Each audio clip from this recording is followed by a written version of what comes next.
we've got a hypothesis that we're still working out that's supported to some degree by the relevant literature. So imagine that you're looking for a stable partner, right? So you might think, well, what do you want in a stable partner?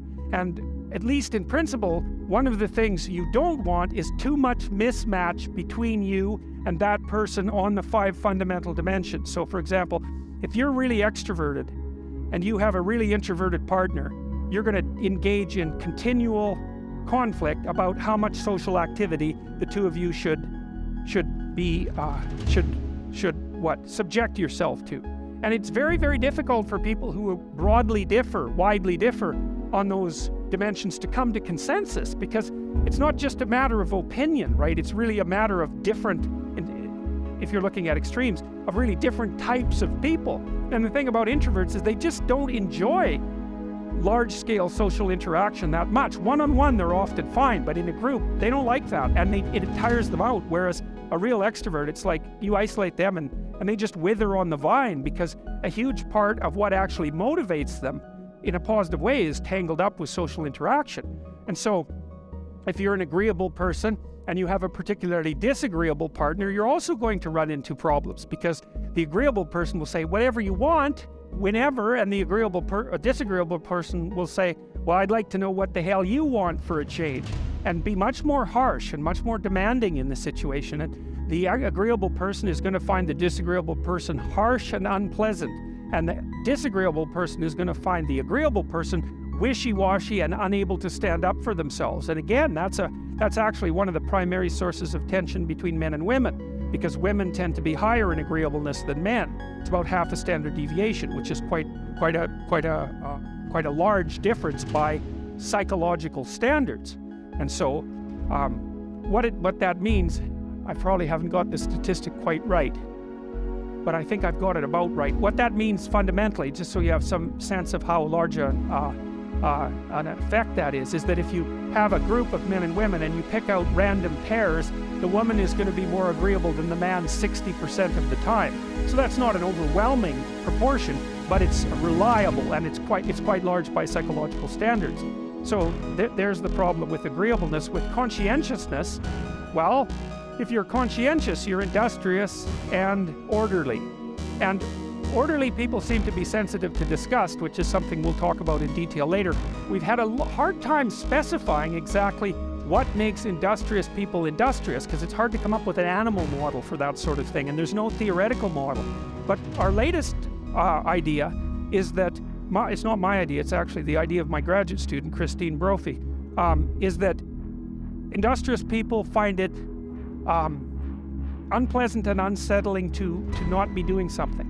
So it isn't so much that industriousness makes them happy or fills them with positive emotion. That would be more extroversion, right? Because extroversion is the positive emotion dimension. It's that industrious people can't stand sitting around doing nothing. And this is speculation, but human beings are obviously always engaged in the exchange of labor, especially the reciprocal exchange of labor. And you can imagine that in a community where everyone knows everyone, the people who work hard are going to be pretty irritated on a fairly chronic basis with the people who are completely unproductive. And my suspicions are that plenty of people who were completely unproductive in the history of the evolution of our species were wiped out by people who were unhappy with their lack of productivity. And so I think, generally speaking, human beings have this sense of ethical obligation with regards to one another to share labor.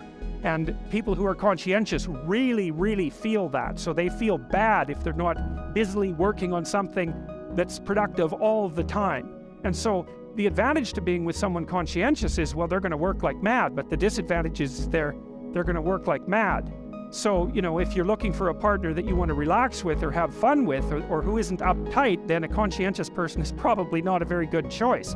On the other hand, if you're a conscientious person and you're living with someone who's really unconscientious, that's good, because they might be able to help you relax, but you're not going to be happy with them because they don't work nearly as hard as you do. But even worse, on the orderly dimension, some of you have had roommates, and maybe you're more orderly than your roommate. What does it mean?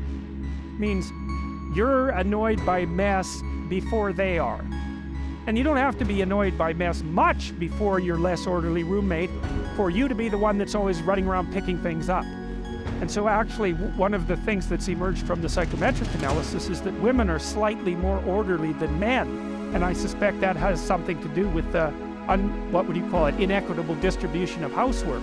Because even if imagine that your proclivity is to be triggered by disorder 25 seconds before your partner's, well, you're going to end up, it doesn't take much difference for you to be the one that's always concerned about the mess first. So anyways, and so if you're a really orderly person and you live with a disorderly person, well, good luck getting along with them. They're going to regard you as like uptight and over concerned with details and unwilling to relax, that's for sure. And they're going to regard you as, well, just a bloody mess. And how can anyone possibly live with someone like you?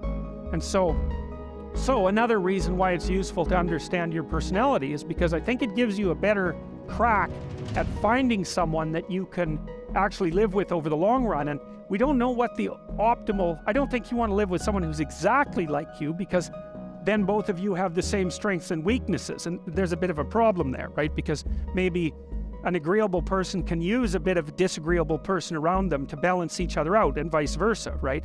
So we don't understand the optimal balance for long-term thriving in a relationship, but I think we do understand the fact that if you're too different in your traits, that where you're different is going to constitute a chronic source of conflict.